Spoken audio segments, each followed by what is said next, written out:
Philip. Hello. Thank you for taking your time to be with us here today. It's a pleasure. We'll be asking you a few questions Yes. about your work Mm-hmm. and particularly the works that we chose to exhibit in Yes. the upcoming show at the end of this year. To begin, I would like to ask where are you from and how does that affect your work, influence your work? Well, that's the one question I could almost wrap everything in. Where do I come from? I happen to come from Belgium and Europe, where I have lived for a long time. After that, I came to work in China, and from there I got in Vietnam. So the last 7-8 years I've been mostly in Asia. But where do I come from is also where do I come from professionally, and that's where it leads to. I have been working a lot in advertising for a living, long years, not as a photographer, but more as a copywriter, as a scriptwriter, as a guy who conceives concepts and campaigns. So from there I worked with a lot of photographers for commercial work, which is absolutely not my thing. I'm not a studio photographer, I'm not a technical photographer. So I didn't do that. And all those years I stopped photographing. But before that, and it's what brought me into advertising, I had been I've been writing, I had been publishing novels, I have been writing theatre. I have been very deep into theatre. So I wrote dialogues and scripts. And dialogues is one of the things I always loved most. And then after more or less leaving advertising, I started photographing again because I was in China and I had this huge subject in front of me, China, which I started shooting. I hadn't photographed in more than 20 years myself. And I started walking shooting, which has become almost the same for me. It's the same kind of meditation. It's a way, shooting became a way of being somewhere, not just shooting. So I did what you could call street photography. And then it came like in a few steps, but quite naturally, at a certain moment in these street shots, which are not the naturalistic snapshots with a lot of photographers, street photographers make, which can be wonderful. I always was looking for this a bit weird moments that I could freeze, like, what is happening here? Or something isolated. Or in a city of 1 million people, one person standing there alone. And like, where something strange happens, pictures that doesn't look realistic almost, though they were realistic. And the more I did that, I had the feeling that I was freezing a film, which I was not. But I was like, film freeze, and I became more and more interested in that kind of moments that almost looked staged. As if a little bit further there was a director who had been staging this, and suddenly somebody would say something or do something surprising. But they are normal, and that's where I came to this kind of work, which is in the exhibit, subtitling them. So then the writer in me and the photographer found one another. So I definitely created those film stills where somebody is saying something or thinking something, you don't know. Is it a person we see who says this or thinks this or whatever? But it's a frozen film moment, and it's your, whoever looks at the picture, her imagination does the rest. I just freeze that moment. It's like if you would come into a room where suddenly somebody had paused the video to get a glass of water and you don't know the film, you just see a frozen shot and somebody with a subtitle. That kind of, what is this film? Who is this actor? Who is talking here? That kind of mood. So that's the whole story. Basically where the photographer and the writer in me came together. Can you retell how you started photography? I started photography long ago. As a kid, I was 15, 16. There was a library. You must imagine at that time, of course, that's long before digital, internet, everything, computers, everything before that. So a local village library was a big source for any kid interested in reading or in books. So I read, already there was the two things. I read books, novels, and there was one library in the next village to mine, which was a huge library, and they had a lot of art books and photography books. And I saw there was a famous, and maybe it still exists, maybe some people, there was Time Life, a series of square books about photography. Now everything is online, you can see everything, but that was unique. That was an American series about all the best photographers from the 30s, 40s, the American history of photography. Until then, I'm talking about late 20th century? No, late 70s, 80s. So those 50 years of photography, mostly American, but not only, French also, of course, the Cartier-Bresson, etc. were there also there. So I discovered that series, and there was like, I don't know, 10, 20 books, black and white, abstracts, war photographers, whatever. It would be very fascinating to see that series again. So I went to that whole thing, fascinated. Then I bought my first reflex camera, a cheap Russian Zenit I could afford.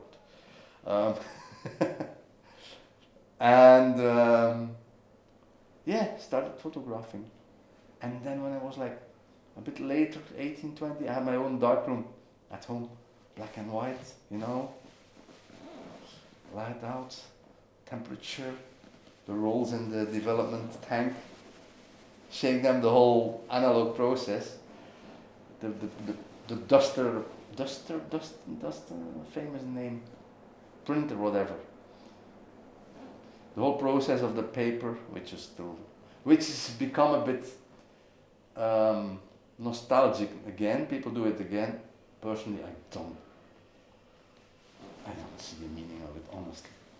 With the digital possibilities we have, I don't see why anyone would do it except for some nostalgic sense of grain and material. Yes, it's nice, it's cute, but that's the only thing for me that's interesting about it. That's personal, I see that happening and I say, what the fuck? Why would people go to that whole process again just for a little bit of pleasure of paper and grain, which is there. I will not deny that.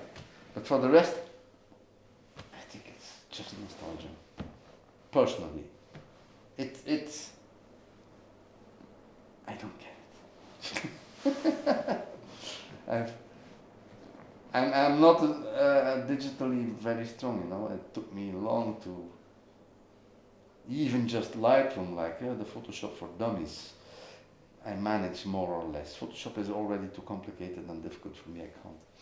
I'm not a technical guy. I'm not a wizard. Far from. Also my work, I just balance the colors a bit, balance the contrasts a bit, the dark and light a bit, but I don't go further. I can't retouch. I'm too bad at it. I'm too stupid in these digital things. But I like editing. You see, for a movie, for instance, I love to cut. I'm not an editor. I don't know the technicality of these programs and all the details, but I love to cut. Everything I do is finished later on by a real editor, but I do the cutting almost first. The selection of here we cut to there, that's fascinating, editing that. What happens between two shots, if you put them like this, or in another order behind one another, or with another shot in between, it can change so much. It can change an emotion, fundamentally, and a story. I find that fascinating. That's another thing. So, but that's how I started photograph. And then, I did not photograph again for long, long years because I was into writing. At a certain moment, I wrote books and I said, photography, come on, I'm writing novels now, that's better. Really? And I managed to publish books and I was like above photography.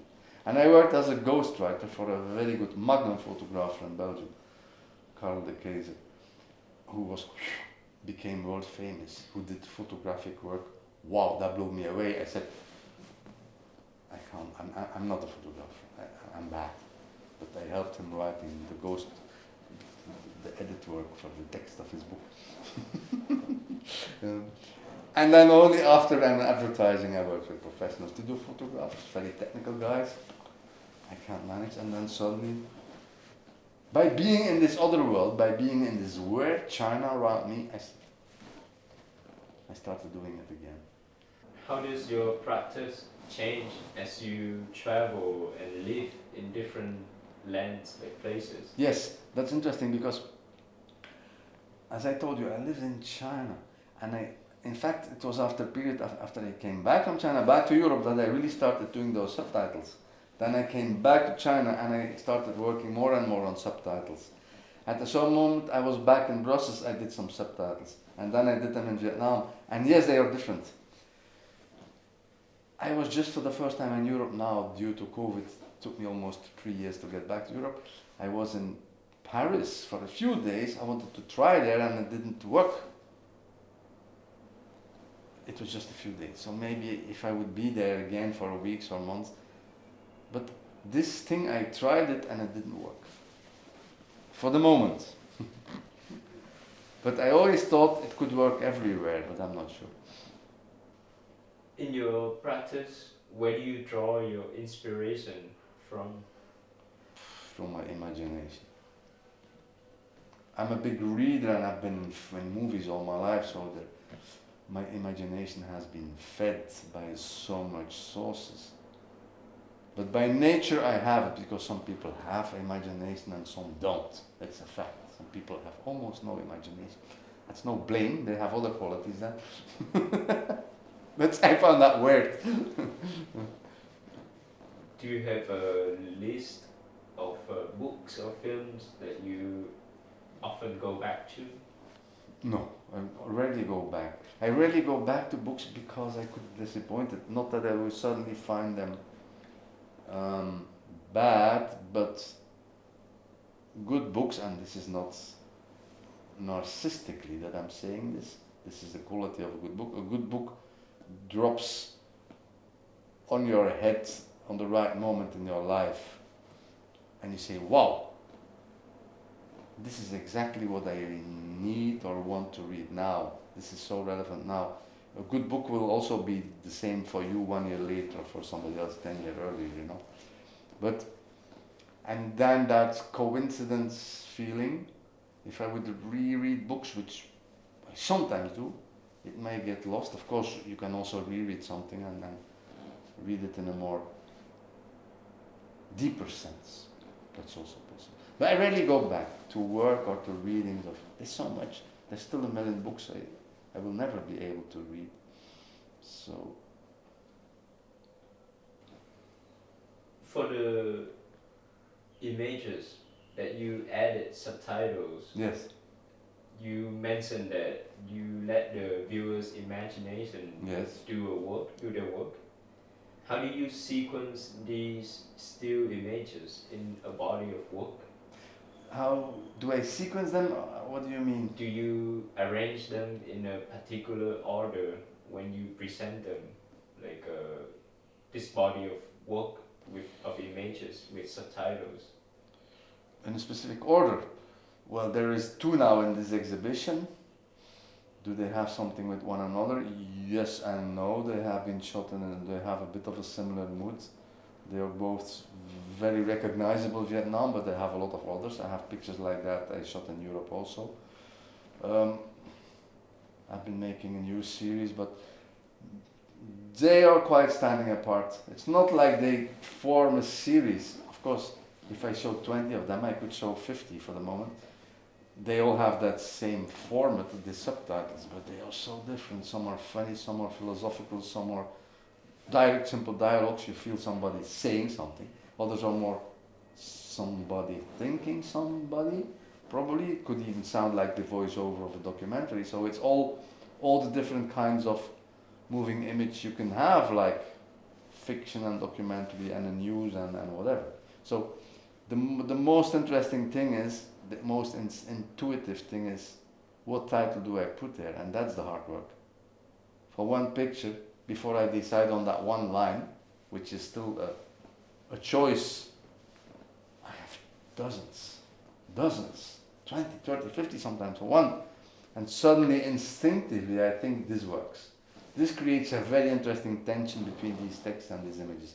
This creates an interesting space of imagination for the viewer, I think. But I can change my mind about it, you know. Yesterday I put that line that, no, switch, that works also. It's not that there is a one true line, but suddenly when I have a line, I think, yes, that's it. I feel it. Suddenly this picture gets a complete new tension, a new life.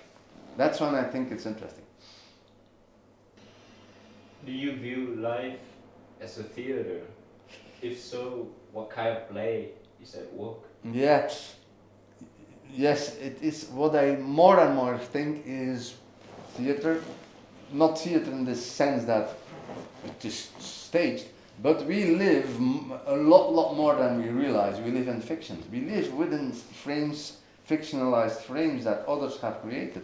It can be old stories, it can be the media or political systems, but we live more in fiction, which we believe, and the rules of which we happily apply and follow and submit to, more than we think.